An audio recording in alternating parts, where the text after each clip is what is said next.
안녕하세요. 이교수 인터랙션의 이교수입니다. 여러분, 사람들 앞에서 이야기할 때 혹시 여러분이 어떤 자세로 이야기하시는지 알고 계시나요? 차렷 자세로 가만히 서서 발표하시나요?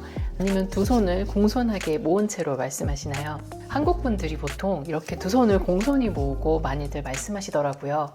근데 그렇게 되면 자칫 좀 지루해질 수 있다는 최대의 단점이 있습니다. 오늘 제 영상에서는 발표나 스피치에서 손동작이 왜 중요한지, 그리고 여러분이 당장 써먹을 수 있는 손동작에는 어떤 것들이 있는지 함께 알아보겠습니다. 그럼 함께 가실까요? 우리나라 옛말에 100번 듣는 것보다 한 번 보는 게 낫다라는 표현이 있는 것처럼 상당 부분 우리의 이해와 기억의 정보는 비주얼로 이루어져 있습니다. 우리가 어떤 전자제품을 사도 긴 글로 된 매뉴얼을 보는 것이 아니라 관련된 조립 영상, 작동법 영상을 한 편 보는 것이 훨씬 쉽고요.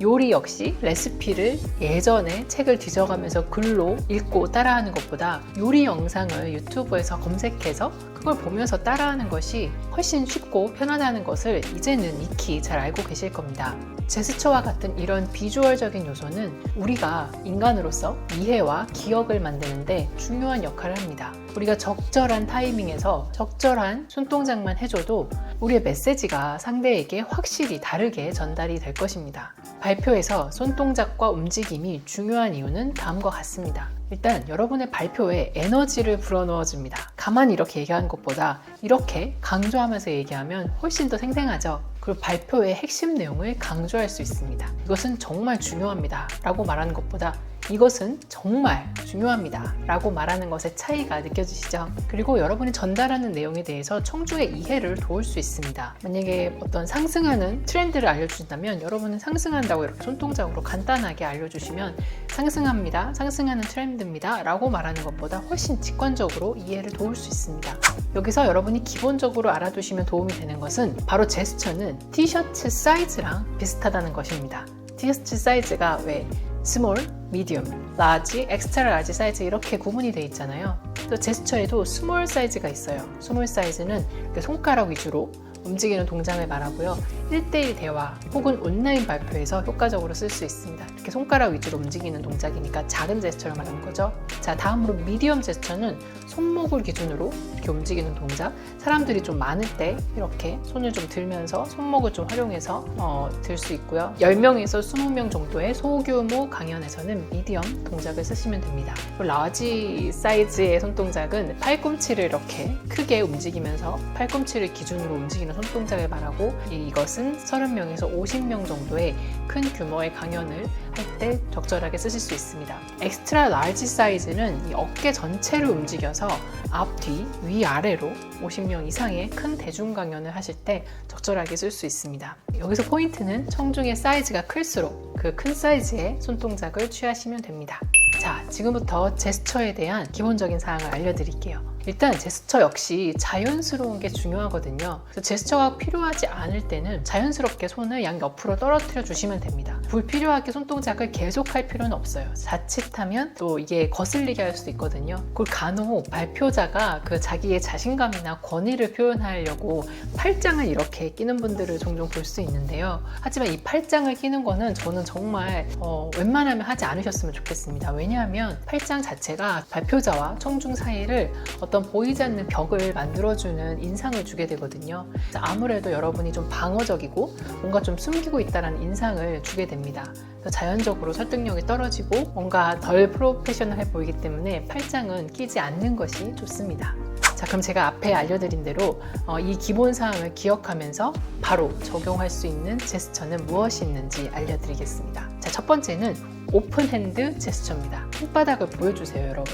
이렇게 손바닥을 열어 보이는 제스처는 청중들과 신뢰와 유대감을 형성하는 데 도움이 됩니다. 왜냐하면 청중들이 무의식적으로 저 사람은 숨기는 것이 하나도 없구나 라고 생각을 하기 때문입니다. 때때로 여러분이 주먹을 쥐거나 할 수는 있지만 상당 부분 발표 시간 동안은 청중이 여러분의 손바닥을 볼 수 있도록 하는 것이 좋습니다. 자, 오프라 윈프리가 청중들과 자연스럽게 호흡을 하는 대표적인 달명가죠. 있고요. 자, 다음으로는 손바닥을 내리는 제스처도 역시 여러분이 쓸 수 있습니다. 손바닥을 내리는 제스처는 확실한 주장을 나타낼 때 쓸 수 있는데요. 뭔가 내가 통제하고 있다, 이런 느낌도 사실 느껴집니다. 버락 오바마가 대표적으로 청중들이 환호할 때 이렇게 청중들을 진정시키는 용도로도 자주 썼고, 자기 주장을 관철시킬 때도 이런 약간 컨트롤하는 느낌의 손바닥 내리는 제스처를 자주 사용했다고 합니다. 다음으로는 클린턴 박스에 대해서 알려드리겠습니다. 빌 클린턴이 젊은 정치인 시절 때 과거 연설을 하면 뭔가 긍정적인 평가가 나오지 않았다고 하더라고요. 그래서 그 이유를 알고 보니 빌 클린턴, 젊은 시절에 빌 클린턴이 과장된 손동작을 했다고 합니다. 그래서 빌 클린턴의 개인 스피치 코치가 고안해낸 것이 바로 오늘날의 이 클린턴 박스 제스처가 되었다고 하는데요. 이렇게 여러분 몸 앞에 큰 박스가 있다고 상상을 해서 허리 위에서부터 목 아래까지 이렇게 앞에 박스가 있다고 상상을 하고 그 안에서만 손동작을 하는 겁니다. 그래서 그렇게 손동작을 하면 보다 정돈되고 신뢰감을 주는 이미지로 전달할 수 있습니다. 제가 이거를 학생들에게 알려줬더니 아주 좋아하면서 이 클린턴 박스를 학생들이 잘 쓰고 있더라고요. 자, 다음으로는 홀딩 볼 제스처가 있습니다. 말 그대로 공을 잡는다, 농구공을 두 손으로 잡는 것과 같은 동작인데요. 이건 역시 권위감과 자신감을 표현할 때 사용합니다. 스티브 잡스가 각종 신제품 오프닝 프레젠테이션이나 졸업식 연설을 통해서 아주 말을 잘하는 달변가로 유명하죠. 스티브 잡스가 인터뷰에서 자주 썼던 동작이 바로 이 홀딩 볼 제스처라고 합니다. 여러분도 꼭 한번 써보실게요. 자, 다음으로는 피라미드 자세가 있습니다. 이렇게 두 손을 살짝 모으면 뭔가 왠지 모를 안정감과 편안함을 줄 수 있습니다. 이때 두 손을 내내 이렇게 모은 채로 있지 않도록 유의를 하도록 하고요. 서서 하는 발표보다는 아무래도 이렇게 앉아서 인터뷰할 때 유용하게 사용하시기 바라겠습니다. 마지막으로 당당하고 신뢰감 있어 보이는 자세도 있는데요. 기본적으로 알아두셔야 할 것이, 여러분이 어떤 발표 자리에서 움직임을 하셔야 되나 안 하셔야 되나를 고민하시는데 의미 없이 계속 움직이는 거는 오히려 청중에게 방해가 될 수 있기 때문에 말하는 중간중간에 계속해서 움직이는 거는 안 하도록 하시는 것이 좋습니다. 그래서 제가 추천드리는 거는 한 주제에서 다음 주제로 넘어갈 때 움직이는 것이 좋고요. 최대한 3발자국 정도만 움직이고 멈추는 것이 좋습니다. 그리고 여러분 또 불필요하게 몸을 이렇게 좌우로 흔들지 않도록 하는 게 좋습니다. 자칫 여러분이 떨고 있다라는 신호로 보일 수 있기 때문인데요.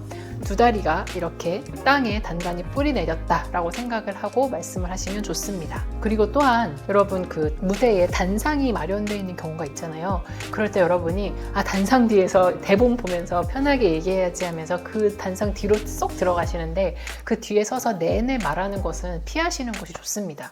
왜냐하면 단상 자체가 여러분과 청중 사이에 보이지 않는 벽으로 작용하기 때문입니다. 그래서 단상에서 가능하면 벗어나서 이렇게 클리커라고 하나요? 포인터라고 하나요? 그거를 사용하면서 슬라이드가 있을 때 넘기시는 것이 좋습니다. 그리고 파워포인트와 같은 이렇게 슬라이드 발표 자료가 있을 때 가급적이면 여러분의 등을 여러분 청중에게는 안 보여주시는 것을 원칙으로 하세요.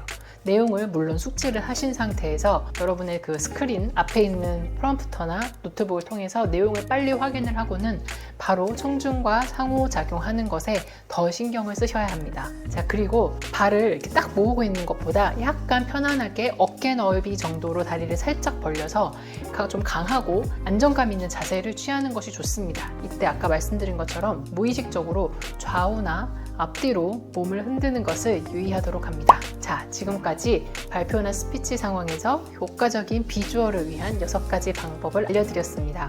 제가 스피치를 가르치면서 제 학생들에게 추천하는 방법이 사실 있는데요. 발표를 연습하실 때 일단 녹화를 하고요. 그 영상을 한번 음소거, 뮤트를 한 다음에 다시 한번 봐보세요. 그렇게 하면 여러분의 그 콘텐츠 내용이나 여러분의 말, 내용, 오디오와 상관없이 여러분의 비주얼적 요소만을 객관적으로 사실 바라볼 수가 있습니다.